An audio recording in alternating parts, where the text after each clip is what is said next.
เป็นแม่พิมพ์ของศาสตร์ครูเปรียบเหมือนพ่อแม่ผู้ที่สองและครูเป็นผู้ให้อนาคต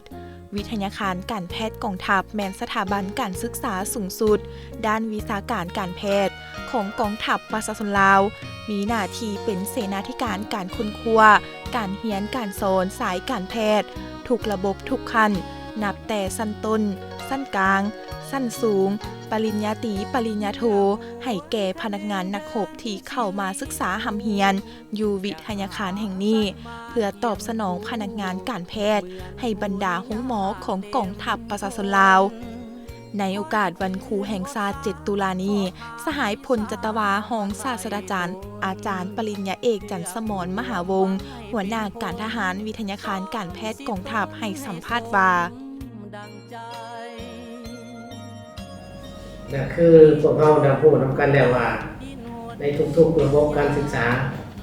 เพราะว่าการศึกษาสามัญศึกษาอาชีวศึกษาการศึกษาชั้นสูงหรือว่าศึกษาก่อนไปเรียนแต่ล้วนแล้วแต่มีบทบาทความสำคัญของครูของอาจารย์แม่นปัจจัยหนึ่งที่จะส่งถึงคุณภาพของการจัดตั้งการเรียนการสอนในระบบ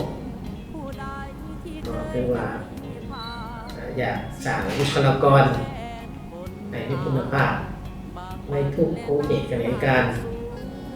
นั้นก็มีหลายปัจจัยที่กระทบและก็เป็นตัวชี้วัดชี้บอกถึงคุณภาพของการศึกษาอันที่หนึ่งก็คือปัจจัยนักศึกษาหรือนักเรียนอันที่สองก็คือปัจจัยครูอันที่สามปัจจัยหลักสูตรเป็นปัญหาที่สี่ตำราการศึกษาปัญหาที่ห้าปัจจัยที่ห้าก็คือโครงสร้างเรื่องงานประกันเครื่องมือศึกษาต่างๆซึ่งตลอดในผ่านมาเป็นว่าครูพวกเขากันพร้อมกันทำพูดนำกันแล้วว่าเป็นบุคลากร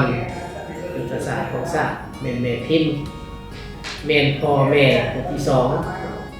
เข้าจากพ่อแม่คนที่ให้กำเนิดหมายว่าตอนนี้เนี่ยสามัญศึกษาหรือสอนให้พวกเขาพูดก็หมายของตัวหนังสือจากสันเดย์ย้อนความสำคัญดังกล่าวนี้ภาครัฐบาลถือสำคัญเรียกงานครูก็คือวันครูแห่งชาติซึ่งในปีนี้ก็คือว่ากำลังถ่ายอากาเกียมเฉลิมฉลองวันครูแห่งชาติครบรอบ31 ปีแต่ส่วนมาอยู่วิทยาคารการแพทย์ของทางพวกเขามันได้เคลื่อนไหวหลายกระบวนการเพื่ออันที่หนึ่งเป็นเพื่อคำนับชมเชยวันครูแห่งชาติครบรอบ31 ปีแต่ปัญหาที่สองก็เป็นเพื่อจะดึกคุณงามความดีของครูอาจารย์ที่ประกอบส่วนเขาในการศึกษาอยู่วิทยาคารการแพทย์ของพวกเขาในการพัฒนาครูพัฒนานักเรียนทางวิทยาคารการแพทย์กองทัพได้ปรับปรุงโครงการหลักสูตรการเรียนการสอนเพื่อบำรุงและก่อสร้างนักศึกษาให้กลายเป็นพนักงานแพทย์หมอที่มีคุณภาพสหายพลจัตวาหองศาสตราจารย์ปริญญาเอกจันทร์สมรมหาวงศ์หัวหน้าการทหารวิทยาคารการแพทย์กองทัพให้สัมภาษณ์ตื่มอีกว่าตลอดระยะผ่านมาย้อนความเอาใจใส่ของการจัดตั้งการเทิงโดยเฉพาะตำแหน่งกระทรวงการประเทศกรมวิชาการเกี่ยวข้องของกรมใหญ่พลากรมเจนฮักได้เอาใจใส่ติดตามสุดยุ่งเพื่อสร้างกำลังแพทย์หมอให้แก่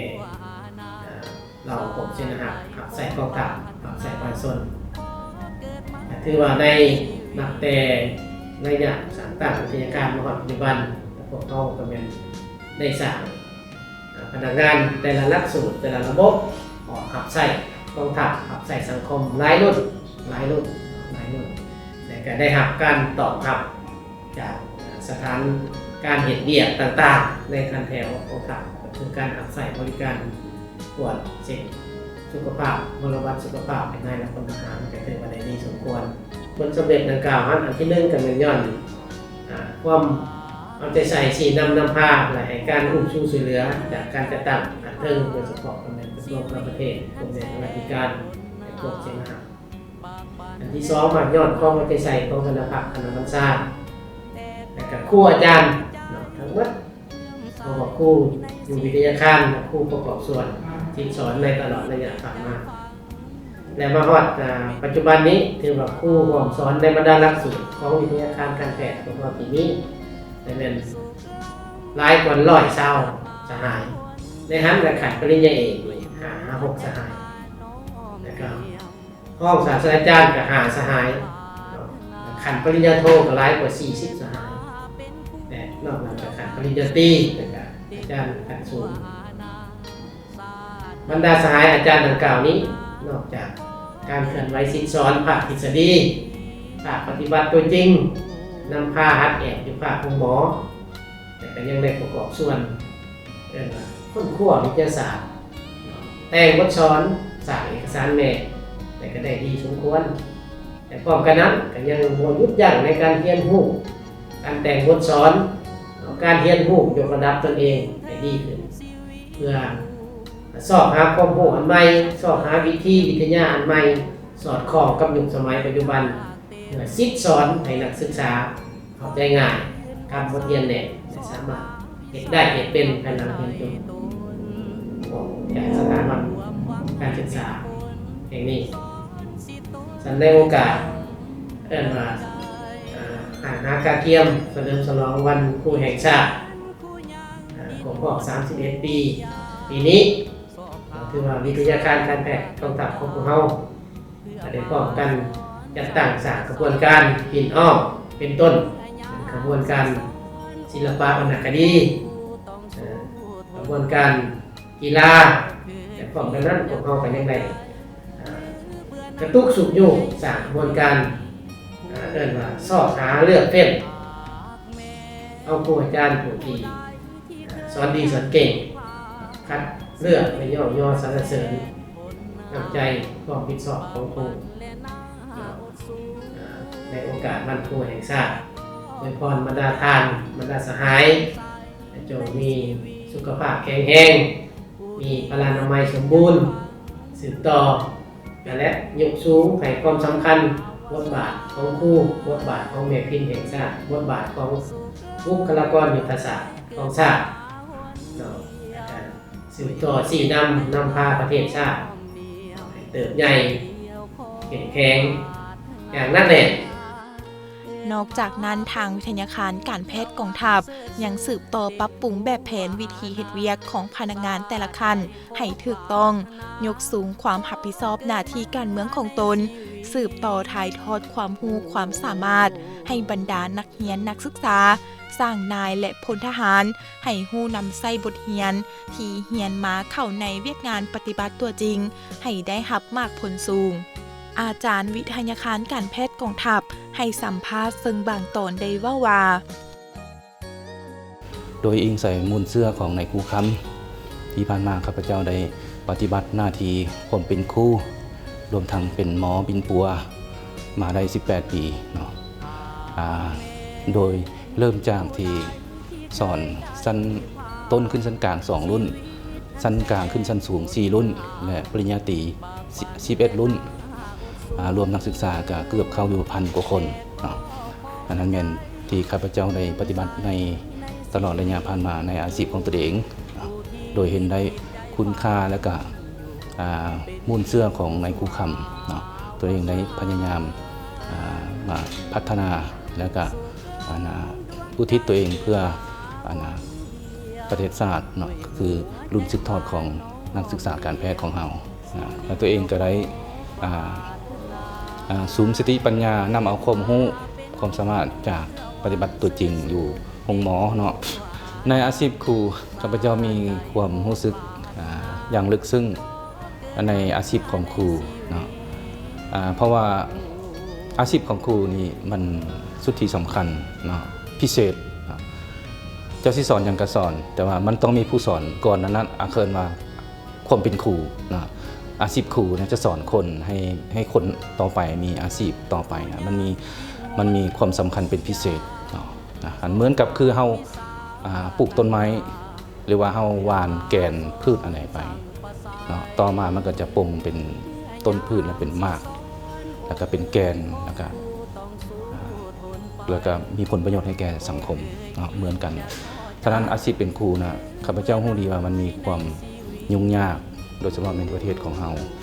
แต่พวกข้าพเจ้าก็บ่ได้ลดละเนาะย้อนว่าเห็นในความสำคัญในการพัฒนาประเทศชาติก็คือการฝึกให้คนรุ่นใหม่เราต้องมีความรู้ความสามารถในการเพื่อจะเอาไปพัฒนาในอาชีพของตัวเองโดยเฉพาะเป็นวิทยาศาสตร์การแพทย์ของพวกเราเนาะถ้าพวกเรามีอาจารย์ที่ดีที่เก่งเนาะพวกเราก็จะได้บรรดาท่านหมอที่มีความรู้ความสามารถและมีจรรยาบรรณของแพทย์ที่ดีไปหับไส้มันก็ได้รับผลสูงดูแลคนไข้เปรียบเสมือนคนรักของตนเองเนาะดังนั้นข้าพเจ้าทุกที่มีความภาคภูมิใจต่อในวันครูและข้าพเจ้าจะสืบต่อรักษาอาชีพนี้ไปตลอดก็ขอบใจตลอดระยะผ่านมาวิทยาคารการแพทย์กองทัพของพวกเราได้เอาใจใส่ในการสอนให้นักเรียนนักศึกษาอย่างตั้งหน้านำเอาทฤษฎีหลักสูตรวิชาการแพทย์เข้าสู่หน้าเวียกตัวจริงนักเรียนนักศึกษาก็ได้เอาใจใส่ตั้งหน้าฝึกฝนหล่อหลอมตนเองให้มีท่าก้าวขยายตัวเพื่อกลายเป็นพนักงานดีเด่นของกองทัพสหาย10 ตีนางไพลินวีรจิตนักเรียนนักศึกษาวิทยาคารการแพทย์กองทัพและสหาย10 โทแสงอาทิตย์สอนทวีนักศึกษาปริญญาตรีรุ่น11นักเรียนนักศึกษาวิทยาคารการแพทย์กองทัพให้ฮู้ตื่มอีกว่าสบายดีน้องเองมีชื่อว่า10 ตีนางไพลินวิรจิตมาจากห้องปตี11 7 ตุลาเป็นวันครูแห่งชาติลาวครบรอบ31 ปีซึ่งมีความหมายความสำคัญได้ขนานนามว่าครูเป็นแม่พิมพ์ของชาติผู้ที่ได้อุทิศเหือแหงและสติปัญญาถ่ายทอดความรู้ความสามารถเข้าในการสอนให้แก่ลูกหลานนักเรียนนักศึกษาปัญญาชนทั้งหลายในสถาบันต่างๆให้มีความรู้ความสามารถเพื่อสร้างสรรค์พัฒนาประเทศชาติในนามน้องเป็นนักเรียนนักศึกษาที่วิทยาคารการแพทย์กองทัพแห่งนี้ขอล้ำลึกถึงคุณงามความดีของนายครูคำผู้ก่อตั้งครูยอมเสียสละเหือแหงและสติปัญญาของทานถ่ายทอดให้แก่ปวงชนลาวทั้งชาติในนามน้องเป็นนักเรียนนักศึกษาที่วิทยาคารการแพทย์กองทัพแห่งนี้เพื่อนำเอาบทเรียนดังกล่าวไปพัฒนาตนเองและกลุ่มกองให้กลุ่มกองมีใบหน้าแบบใหม่มีแบบแผนที่ทันสมัยขึ้นไปเรื่อยๆขอขอบใจสบายดีเขา10 โทแสงอาทิตย์สอนทวีนักศึกษาห้องแพทย์ปริญญาตรีรุ่นที่11เนื่องในโอกาสวันครูแห่งชาติครบรอบ31 ปีเขาขออวยใจให้ครูทั่วประเทศจงมีสุขภาพเข้มแข็งพร้อมพังเพื่อสำเร็จทุกหน้าที่เวียกงานที่ภาครัฐได้มอบให้ขอขอบใจสิตนให้สมดังใจ